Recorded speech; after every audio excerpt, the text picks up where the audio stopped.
तो दोस्तों नमस्कार, क्या हाल है। स्वागत है आपका खबर एचपी में। तो आइए नजर डालते हैं हिमाचल की तमाम मुख्य बड़ी खबरों पर। अगर इससे पहले आप वीडियो को लाइक नहीं किए हैं तो लाइक कर दीजिए और चैनल में नए हैं तो चैनल को सब्सक्राइब कर लीजिए। मतदान से पहले 50 वोटों का होगा मॉक पोल। एजेंटों के सामने किया जाएगा वीवीपैट से मिलान। सुबह 7 बजे शुरू होगी वोटिंग। जो हिमाचल में लोकसभा सहित विधानसभा की 6 सीटों पर उपचुनाव के लिए वोटिंग होगी। ऐसे में 1 जून को होने वाले मतदान के लिए अब कुछ ही घंटे शेष बचे हैं। वह प्रदेश में स्वतंत्र और निष्पक्ष चुनाव के लिए शनिवार को सुबह 5:30 बजे सभी 7992 मतदान केंद्रों में राजनीतिक दलों के एजेंटों की उपस्थिति में 50 वोटों का मॉक पोल होगा। मैं करीब 1.5 घंटे तक चलने वाली इस प्रक्रिया के दौरान चुनाव लड़ रहे सभी उम्मीदवारों के नाम और नोटा के सामने का बटन रैंडम तरीके से कम 3 बार दबाया जाएगा। यह बटन पोलिंग एजेंट द्वारा दबाया जाएगा।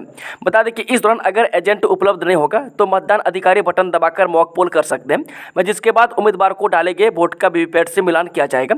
इस दौरान अगर ईवीएम का बटन दबाने पर बीप की आवाज़ नहीं आती तो ईवीएम बदल दी जाएगी। वह फिर मॉक पोल सीयू को सील किया जाएगा। इसके बाद ठीक 7 बजे से एक्चुअल वोटिंग शुरू होगी, जो शाम 6 बजे तक चलेगी। हिमाचल में भाजपा या फिर कांग्रेस किसका पड़ला भारी, जाने क्या है पूरा समीकरण। हिमाचल प्रदेश में लोकसभा की 4 व विधानसभा की 6 सीटों के लिए 1 जून को मतदान होगा। चुनाव नतीजे 4 जून को घोषित होंगे। कुछ घंटों में मतदान शुरू हो जाएगा। इस बार भाजपा बाजी मारेगी या फिर कांग्रेस जीत का स्वाद चखेगी, ये तो आने वाले समय में पता चलेगा। लेकिन अमर उजाला पर जाने की चुनावों की क्या स्थिति और क्या समीकरण है। हिमाचल में विधानसभा उपचुनाव में भाजपा ने इस बार बागी विधायकों को उन्हीं सीटों से उम्मीदवार बनाया गया जहां से वे 2022 के विधानसभा चुनाव में जीतकर आए थे। इन विधायकों के नाम राजेंद्र राणा, सुधीर शर्मा, इंद्रदत्त लखनपाल, रवि ठाकुर, चैतन्य शर्मा और देवेंद्र भुट्टो हैं। इन्हें भाजपा ने सुजानपुर, धर्मशाला, बड़सर, लाहौल स्पीति, गगरेट और कोटलीहड़ विधानसभा सीटों से भाजपा ने टिकट दिया है। ऐसे में इस बार ऊंट किस करवट बैठता है, ये देखने लायक होगा। रोहतांग में 3 घंटे तक चला रेस्क्यू ऑपरेशन। 500 पर्यटक को वाहन निकाले। जिस समुद्र तल से 13,050 फुट की ऊंचाई पर स्थित रोहतांग दर्रे में बर्फबारी होने के कारण हजारों पर्यटक गुरुवार शाम फंस गए। इसके बाद लगभग 500 पर्यटक वाहनों को मनाली पुलिस की टीम ने कड़ी मशक्कत के बाद सुरक्षित निकाल लिया। डीएसपी केडी शर्मा ने स्वयं रेस्क्यू ऑपरेशन की निगरानी की है। रोहतांग दर्रा के लिए हर रोज 1200 पर्यटक वाहन जा रहे हैं। वीरवार शाम रोहतांग में बर्फबारी हुई। पर्यटकों ने बर्फ के फाहों के बीच जमकर मस्ती की। शाम को जब लौटने लगे तो सड़क पर 5 से 8 सेंटीमीटर बर्फ की परत जम गई। इस कारण वाहन बर्फ पर फिसलने लगे। फंसे हुए वाहनों को निकालने के लिए डीएसपी मनाली केडी शर्मा की अगुवाई में रेस्क्यू ऑपरेशन चलाया गया। लगभग 3 घंटे तक रेस्क्यू ऑपरेशन चला। सभी वाहनों को बारी बारी मनाली की ओर भेजा गया। रात को जगह जगह तैनात पुलिस जवानों ने वाहन चालकों का मार्गदर्शन किया। हिमाचल प्रदेश में मतदान के दिन खुले रहेंगे स्वास्थ्य संस्थान, अलर्ट रहने के आदेश। हिमाचल प्रदेश के सभी संस्थान शनिवार को भी खुले रहेंगे और लोगों को स्वास्थ्य सुविधाएं मिलती रहेंगी। महकमे ने स्वास्थ्य उपकेंद्रों तक स्टाफ तैनात कर दिया। सभी अस्पतालों में आवश्यक दवाओं का कोटा भी पूरा कर दिया गया। खास बात यह है कि मतदान केंद्र के साथ लगते स्वास्थ्य उपकेंद्र, प्राथमिक स्वास्थ्य केंद्र, सामुदायिक स्वास्थ्य केंद्र में स्टाफ को अलर्ट रहने के लिए भी कहा गया। ऐसा पहली बार हो रहा है कि स्वास्थ्य संस्थानों को मतदान के दिन खोलने के निर्देश जारी हुए हैं। इससे आपात स्थिति में लोगों को सभी स्वास्थ्य संस्थानों में प्राथमिक उपचार की सुविधा मिल जाएगी। वहीं विभाग ने गर्मी को देखते हुए भी स्टाफ को अलर्ट रहने का निर्देश दिए हैं। हिमाचल के कई भागों में 6 दिन बारिश का पूर्वानुमान, अंधड़ चलने का येलो अलर्ट। हिमाचल प्रदेश में पश्चिमी विक्षोभ सक्रियता से मौसम के करवट बदलने की संभावना है। मौसम विज्ञान केंद्र शिमला की ओर से प्रदेश के मैदानी, मध्य व उच्च पर्वतीय कई भागों में लगातार 1 सप्ताह तक बारिश का पूर्वानुमान है। ऐसे में लोगों को गर्मी से राहत मिलने की उम्मीद है। विभाग के अनुसार राज्य के कई भागों में 1 से 6 जून तक बारिश होने की संभावना है। इस दौरान कई स्थानों पर अंधड़ चलने का येलो अलर्ट जारी किया गया है। एम्स बिलासपुर में शनिवार को ओपीडी सेवाएं रहेंगी बंद। एम्स बिलासपुर में मतदान के दिन यानी शनिवार को ओपीडी सेवाएं बंद रहेंगी। हालांकि आपातकालीन सेवाएं खुली रहेंगी। वहीं एम्स से प्रबंधन की ओर से जारी अधिसूचना के अनुसार मतदान के दिन यानी 1 जून को एम्स में कार्यरत दैनिक वेतनभोगी और अनौपचारिक श्रमिकों सहित सभी संबंधित विभागों के कर्मचारी और अधिकारियों के लिए सवैतनिक अवकाश होगा। आपातकालीन सेवाएं संचालन के लिए खुली रहेंगी। आपातकालीन सेवाओं के लिए पहले मतदान कर चुके चिकित्सक और कर्मचारी नियुक्त किए गए हैं। दूसरे राज्यों में ड्यूटी पर गए 1200 पुलिस जवान नहीं डाल पाएंगे वोट, जाने वजह।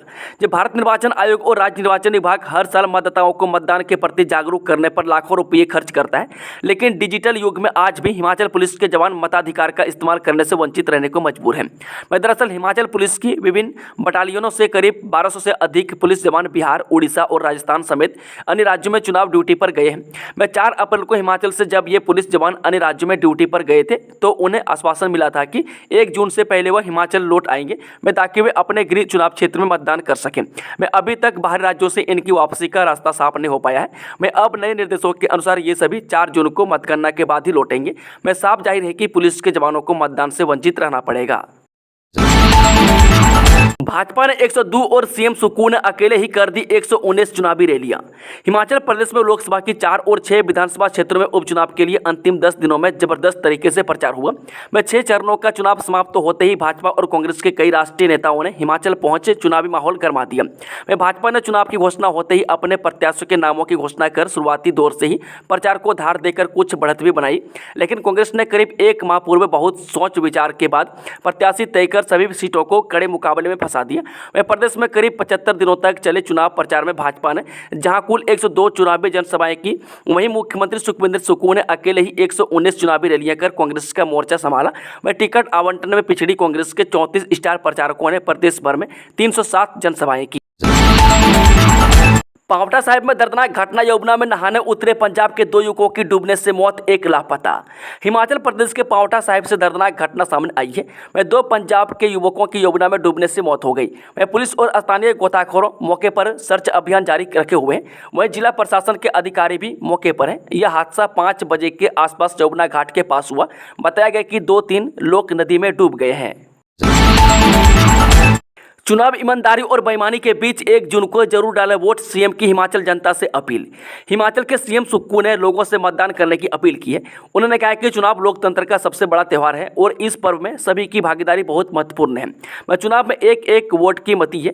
उन्होंने कहा कि इस बार का चुनाव साधारण नहीं है, क्योंकि इस बार चुनाव बिकाऊ और टिकाऊ के बीच है। खुशखबरी, माता वैष्णो देवी से जुड़ेगी चिंतपूर्णी जी, ट्रेन से सफर होगा आसान, क्या है रेलवे का प्लान। आने वाले कुछ समय में माता चिंतपूर्णी जी से माता वैष्णो देवी तक के लिए रेल की सुविधा मिलेगी। रेलवे ने इसे लेकर पूरा प्लान तैयार कर लिया है। इससे न केवल श्रद्धालुओं की मुश्किल आसान होगी, बल्कि पर्यटन को भी काफी बढ़ावा मिलेगी। साल 2014 से मार्च 2019 तक अंब, अंदौरा, चिंतपूर्णी मार्ग व दौलतपुर चौक रेलवे स्टेशन तक का कार्य पूरा किया गया है। 1200 करोड़ लोन लेगी सरकार, 2 किस्तों में ऋण लेने का फैसला। लोकसभा चुनाव और विधानसभा उपचुनाव के प्रचार के बीच हिमाचल सरकार ने सामान्य खर्चे चलाने के लिए 1200 करोड़ का लोन लेने का फैसला लिया है। मैं गुरुवार को 700 करोड़ और 500 करोड़ की 2 किस्तों में यह लोन नोटिफाई किया गया है। मैं अगले सप्ताह यह धनराशि राज्य सरकार के खाते में आ जाएगी। इस 1200 करोड़ की धनराशि को मिलाकर वर्तमान वित्त वर्ष के पहले 2 महीनों में राज्य सरकार 2900 करोड़ का लोन ले चुकी है। इसमें 1000 करोड़ लोन की राशि एडवांस लोन के तौर पर 31 मार्च से ठीक पहले ली गई थी। वहीं भारत सरकार ने हिमाचल सरकार को इस वित्त वर्ष में दिसंबर 2024 तक की अवधि के लिए 6200 करोड़ की लोन लिमिट मंजूर कर रखी है। इस लिमिट का इस्तेमाल करते हुए यह ऋण लिया जा रहा है। राज्य की वित्तीय स्थिति ठीक नहीं है और लोन पर निर्भरता हर साल बढ़ती जा रही है। वह पहले हिमाचल नए वित्त वर्ष की पहली तिमाही में लोन नहीं लेता था, लेकिन अब बिना लोन लिए कोई भी महीना निकला नहीं मुश्किल है। बिलासपुर में ओआरएस घोल पिएगा वोटर, मतदाताओं के लिए होंगी विशेष सुविधाएं। हिमाचल प्रदेश में बिलासपुर एक ऐसा जिला होगा जहां लोकसभा चुनाव के तहत प्रत्येक पोलिंग स्टेशन पर वोटर्स की सुविधा के मद्देनजर जिला प्रशासन की ओर से तमाम पुख्ता इंतजाम किए गए हैं। पोलिंग स्टेशन पर कतारबद्ध खड़े होकर वोट डालने वालों को कड़ी धूप से बचाने के लिए टेंट नुमा छत होगी। इसके साथ ही पानी का प्रबंध हो रहेगा, जबकि वोट डालने आने वाली महिलाओं के बच्चों के लिए क्रेज तक की सुविधा दी गई है। यही नहीं, वोटर्स को गर्मी की वजह से किसी भी प्रकार की परेशानी न हो, इस बाबत आशा वर्कर ओआरएस का घोल वोटर्स को उपलब्ध करवाएंगे। इसके लिए पोलिंग स्टेशन के पास ही ओआरएस कॉर्नर स्थापित किए जाएंगे। मैं जिला निर्वाचन अधिकारी एवं उपायुक्त बिलासपुर आबिद हुसैन सादिक ने खबर की पुष्टि की है। उन्होंने बताया कि चुनाव में 418 ईवीएम यानी कि कंट्रोल व बैलेट यूनिट और वीवीपैट प्रयोग की जाएंगी।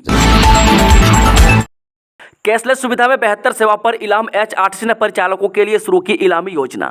हिमाचल पथ परिवहन निगम की ओर से बसों में कैशलेस सुविधा को बढ़ावा देने वाले परिचालकों के लिए इनामी योजना शुरू की है।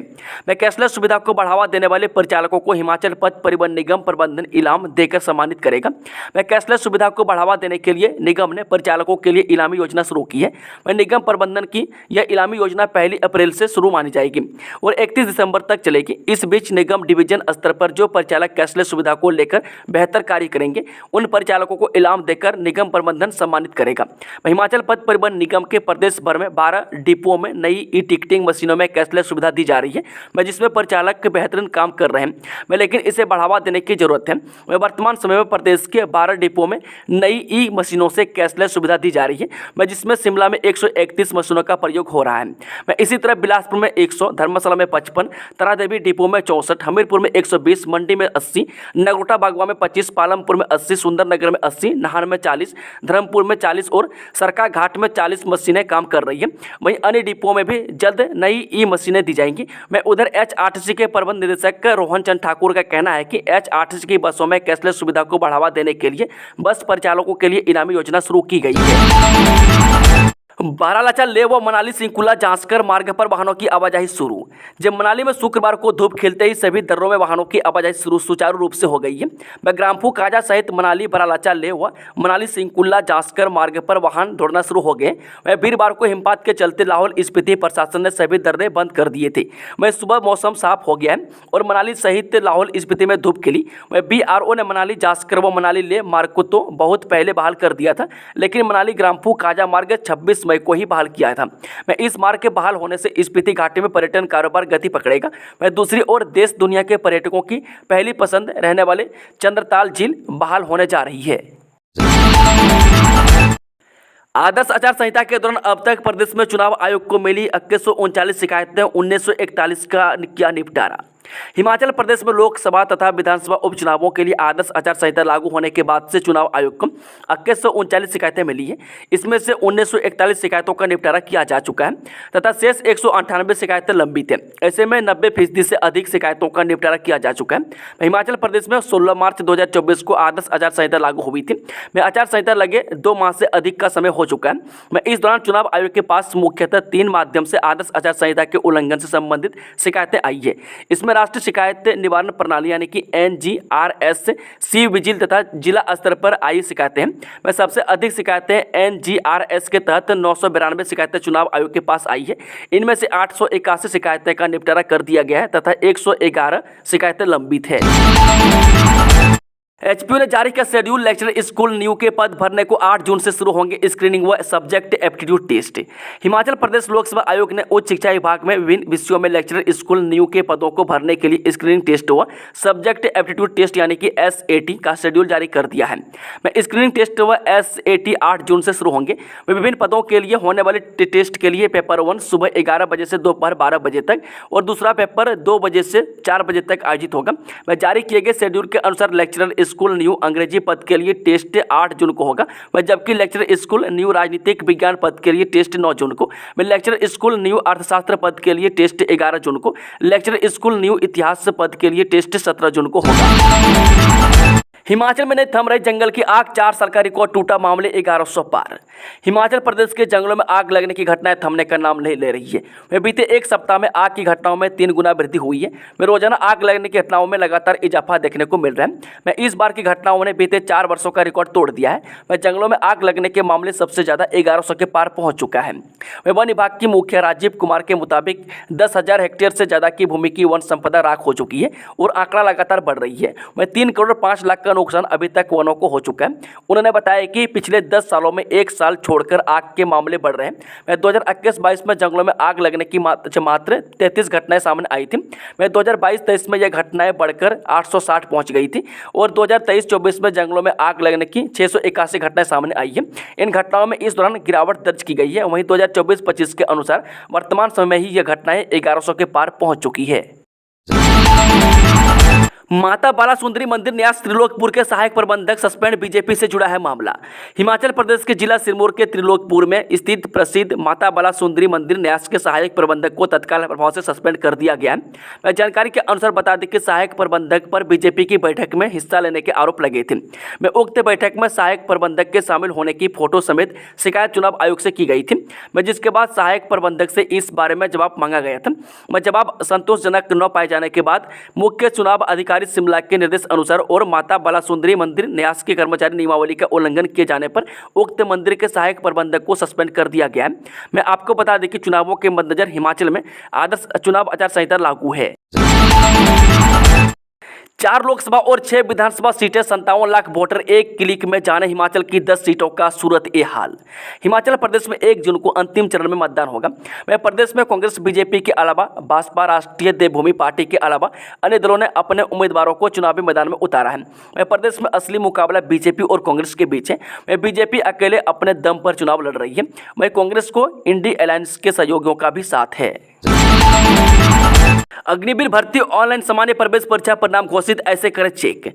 जब भारतीय थल सेना में 22 अप्रैल से 3 मई 2024 के बीच हुई अग्निवीर भर्ती ऑनलाइन सामान्य प्रवेश परीक्षा यानी कि ऑनलाइन सीईई के परिणाम भारतीय सेना की ऑफिशियल वेबसाइट यानी कि joinindianarmy.nic.in पर जारी कर दिया गया। मैं सभी आवेदित उम्मीदवार अपना परिणाम इस प्रक्रिया से चेक कर सकते हैं। मैं उम्मीदवार सबसे पहले ऑफिशियल वेबसाइट joinindianarmy.nic.in पर जाएं। वेबसाइट तक पहुंचने के लिए दिए गए कैप्चा कोड को दर्ज करें। होम पेज पर Agniveer common entrance examination link पर क्लिक करें। मैं ARO शिमला से संबंधित लिंक चुनें। सफल उम्मीदवारों के रोल नंबर एक PDF खुल जाएंगे। मैं रिजल्ट PDF के रूप में प्रस्तुत किया गया है, जिसमें सफल उम्मीदवारों के रोल नंबर है। यदि आपका रोल नंबर इस PDF में दिया गया है तो इससे आप भर्ती के अगले चरण के लिए चयनित माने जाएंगे। कांगड़ा चंबा सीट के लिए 15,02,514 मतदाता चुनेंगे सांसद।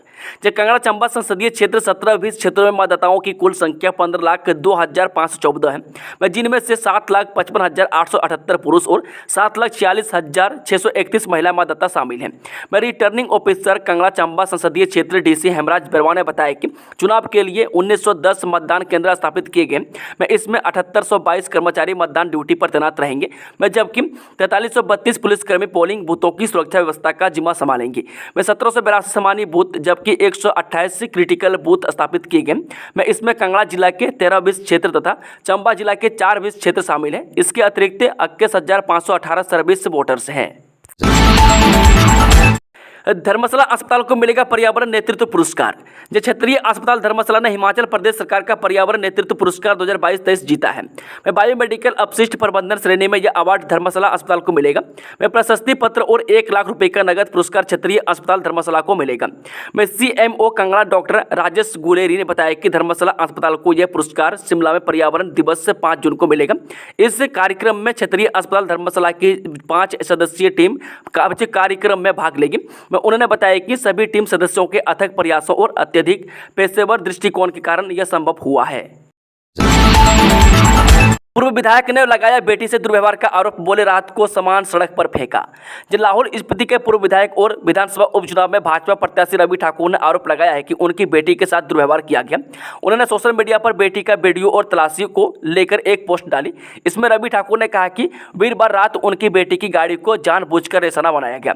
रवि ठाकुर ने कहा कि जलोड़ी दर्रा से लेकर लारजी तक 3 जगह सत्ता के गुलाम प्रशासन ने उसे रोककर अपमानित किया। कहीं भी महिला पुलिस नहीं थी और फिर भी उनकी बेटी की गाड़ी को चेक किया गया। तलाशी में सामान को सड़क पर फेंका गया। जलोड़ी पास पर घंटों बेटी को बिना वजह रोक कर रखा गया। मैं कहा कि लाहौल स्पीति की बेटी के साथ ऐसा दुर्व्यवहार क्यों? सिर्फ इसलिए कि मैं भाजपा का प्रत्याशी हूं। प्रदेश की कांग्रेस सरकार पर हमला बोलते हुए कहा कि प्रदेश को जंगल राज की ओर से धकेला जा रहा है। मुझे और मेरे परिवार के हर सदस्य को बार बार प्रताड़ित किया जा रहा है। मेरे सहयोगियों का फोन ट्रैप किया जा रहा है। मेरे घर को तोड़ दिया गया। मुझ पर 3 बार हमला करवाया गया। क्या हिमाचल में भाजपा का कार्यकर्ता होना कोई क्राइम है? सरकार कुंठित राजनीति कर रही है। पैसों के लेन देन में पहले पीटकर सड़क पर बेसुध फेंका, फिर बैक कर युवक पर चढ़ा दी कार। चंबा खजियार मार्ग पर मियां डिगला के पास से पैसों के लेन देन को लेकर रास्ता रोककर एक युवक से मारपीट का मामला सामने आया है। पुलिस को दिए बयान में युवक ने आरोपियों पर पिटाई के बाद उसके ऊपर कार चढ़ाने का भी आरोप लगाया है। शिकायत के आधार पर सदर थाना पुलिस ने 3 आरोपियों को हिरासत में लिया है। उनसे पूछताछ की जा रही है। आरोपियों के खिलाफ भारतीय दंड संहिता की धारा 323, 341, 342 के तहत मुकदमा दर्ज कर लिया गया है। जंगल की आग में घिरे 51 छात्र, प्रशासन ने सभी सुरक्षित निकाले। राजधानी के जंगलों में पिछले कई दिनों से भड़क रही आग अब रिहायशी भवनों तक पहुंच गई है। मेहतरा देवी के जंगलों में लगी आग बुधवार रात स्काउट एंड गाइड प्रशिक्षण केंद्र के पास पहुंच गई। यहां पर पंजाब और हरियाणा के 161 छात्र रुके थे। इनमें से सोनीपत और गुड़गांव 51 छात्रों को सूचना मिलने पर प्रशासन की टीम ने रेस्क्यू अभियान चलाकर सोगी स्कूल पहुंचाया। उपायुक्त अनुपम कश्यप ने बताया कि शिमला और आसपास के क्षेत्रों में आग की घटनाएं सामने आ रही है। मैं गत दिवस तारा देवी के जंगलों में भी आग की घटना सामने आई थी। मैं जिला प्रशासन एवं विभिन्न विभागों की ओर से त्वरित कार्रवाई करते हुए न केवल आग पर काबू पाया गया बल्कि प्रशिक्षण संस्थान में रुके 51 छात्रों को भी सुरक्षित बाहर निकाल लिया है। मैं इस दौरान अतिरिक्त जिला दंडाधिकारी यानी कि प्रोटोकॉल ज्योति राणा की देखरेख में तहसीलदार ग्रामीण ऋषभ शर्मा को स्कूल में स्थानांतरित छात्रों को सभी मूलभूत सुविधाएं मुहैया करवाने के निर्देश दिए गए। मैं प्रशासन की ओर से गुरुवार को सभी छात्रों को गंतव्य स्थान के लिए रवाना कर दिया गया है। भारत ही नहीं दुनिया का सबसे ऊंचा मतदान केंद्र है तासीगंग। मतदाता सिर्फ 62 लेकिन इंतजाम बेहद खास। भारत और दुनिया के सबसे ऊंचे मतदान केंद्र तासीगंग यानी कि टसीगंग पर शनिवार को वोटिंग होगी। मैं तासीगंग हिमाचल प्रदेश के लाहौल स्पीति जिले में स्थित है। यहाँ हर बार 100% वोटिंग होती है। इस बार भी सभी मतदाता वोटिंग करने के लिए तैयार हैं। मैं यहाँ पर कुल 62 मतदाता हैं। यहाँ पर सुबह 7 बजे से शाम 6 बजे तक मतदान होगा। मैं वोटिंग से पहले तासीगंग गाँव और बूथ को दुल्हन की तरह सजाया गया है। भारत के खिलाफ सीरीज के लिए साउथ अफ्रीकी टीम का हुआ ऐलान। इस दिग्गज खिलाड़ी की हुई वापसी। साउथ अफ्रीका की वुमेन्स टीम जून महीने में भारत का दौरा करेगी, जिसमें उसे तीनों फॉर्मेट में सीरीज खेलनी है। इस सीरीज के लिए जहां भारतीय टीम का ऐलान पहले ही किया जा चुका है, तो वहीं क्रिकेट साउथ अफ्रीका ने भी वनडे और टेस्ट सीरीज के लिए अपनी टीम का ऐलान कर दिया है। इस साल के अंत में महिला T20 वर्ल्ड कप भी खेला जाना है। ऐसे में दोनों टीमों के बीच होने वाले 3 मैचों की T20 सीरीज पर भी सभी की नजरें रहने वाली है, जो मेगा इवेंट की तैयारी के नजरिए से काफी अहम मानी जा रही है। मैं साउथ अफ्रीका वुमेन्स टीम के लिए वनडे और टेस्ट सीरीज के कप्तानी का जिम्मा अनुभवी खिलाड़ी लॉरा वॉलवार्ट संभालेंगे। वही टीम में कुछ अहम खिलाड़ी की वापसी भी हुई है। पीएम मोदी की 45 घंटे की तपस्या पर क्या सोच रहे कन्याकुमारी के लोग। लोकसभा चुनाव प्रचार के खत्म होने के बाद प्रधानमंत्री नरेंद्र मोदी तमिलनाडु पहुंचे और कन्याकुमारी के विवेकानंद रॉक मेमोरियल के ध्यान मंडप में उनकी साधना चल रही है। हालांकि विवेकानंद रॉक मेमोरियल को बनाने में राष्ट्रीय स्वयंसेवक संघ के तत्कालीन जनरल सेक्रेटरी एकनाथ रानाडे की बड़ी भूमिका थी। वही समय समय पर प्रधानमंत्री नरेंद्र मोदी जी से लेकर राहुल गांधी तक के लिए कन्याकुमारी की सियासी अहमियत लगातार बढ़ती जा रही है। मतदान से पहले 50 वोटों का होगा मॉक पोल। एजेंटों के सामने किया जाएगा वीवीपैट से मिलान। सुबह 7 बजे शुरू होगी वोटिंग। हिमाचल में लोकसभा सहित विधानसभा की 6 सीटों पर उपचुनाव के लिए वोटिंग होगी। ऐसे में 1 जून को होने वाले मतदान के लिए अब कुछ ही घंटे शेष बचे हैं। वह प्रदेश में स्वतंत्र और निष्पक्ष चुनाव के लिए शनिवार को सुबह 5:30 बजे सभी 7992 मतदान केंद्रों में राजनीतिक दलों के एजेंटों की उपस्थिति में 50 वोटों का मॉक पोल होगा। करीब 1.5 घंटे तक चलने वाली इस प्रक्रिया के दौरान चुनाव लड़ रहे सभी उम्मीदवारों के नाम और नोटा के सामने का बटन रैंडम तरीके से कम 3 बार दबाया जाएगा। यह बटन पोलिंग एजेंट द्वारा दबाया जाएगा। बता दें कि इस दौरान अगर एजेंट उपलब्ध नहीं होगा तो मतदान अधिकारी बटन दबाकर मॉक पोल कर सकते हैं, जिसके बाद उम्मीदवार को डाले गए वोट का वीवीपैट से मिलान किया जाएगा। इस दौरान अगर ईवीएम का बटन दबाने पर बीप की आवाज़ नहीं आती तो ईवीएम बदल दी जाएगी।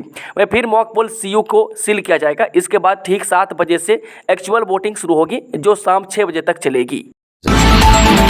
हिमाचल में भाजपा या फिर कांग्रेस किसका पड़ला भारी, जाने क्या है पूरा समीकरण।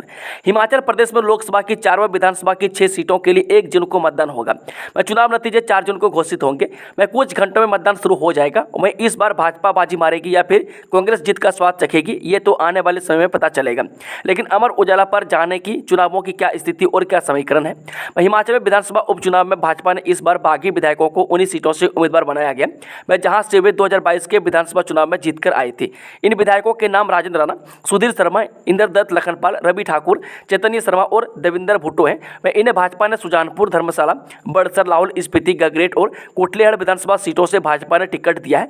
ऐसे में इस बार ऊंट किस करवट बैठता है, ये देखने लायक होगा। लोकसभा चुनाव में बीजेपी को हैट्रिक लगाने की उम्मीद, कांग्रेस को बदलाव की आशा। लोकसभा चुनाव के 7वें और अंतिम चरण में 57 निर्वाचन क्षेत्र में 1 जून को मतदान होगा। हिमाचल प्रदेश की सभी 4 लोकसभा सीटों शिमला, मंडी, कांगड़ा और हमीरपुर में भी शनिवार को मतदान होगा। हिमाचल प्रदेश में 2 महीने तक चुनाव अभियान चला। अब शनिवार को 4 लोकसभा सीटों पर चुनाव लड़ रहे 37 उम्मीदवारों और 6 विधानसभा उपचुनाव में खड़े 25 उम्मीदवारों की किस्मत वोटिंग मशीनों में बंद हो जाएगी। सन 2014 और 2019 के लोकसभा चुनाव में भारतीय जनता पार्टी सभी 4 सीटों पर विजयी हुई थी। वह इस बार फिर क्लीन स्वीप मारना चाहती है। कांग्रेस जिसने 2022 के हिमाचल प्रदेश विधानसभा चुनाव में 69 में से 40 सीटें हासिल करके जीत हासिल की थी, 1 जून को अपनी चुनावी किस्मत पलटने को लेकर आश्वस्त हैं। दोस्तों, खबरों का सिलसिला समाप्त होता है। जानकारी पसंद आई तो वीडियो को लाइक, शेयर, चैनल को सब्सक्राइब जरूर कर लें और कमेंट बॉक्स में अपना फीडबैक जरूर दें। Thank you, all the best. जय हिंद, जय हिमाचल। जय राधा माधव।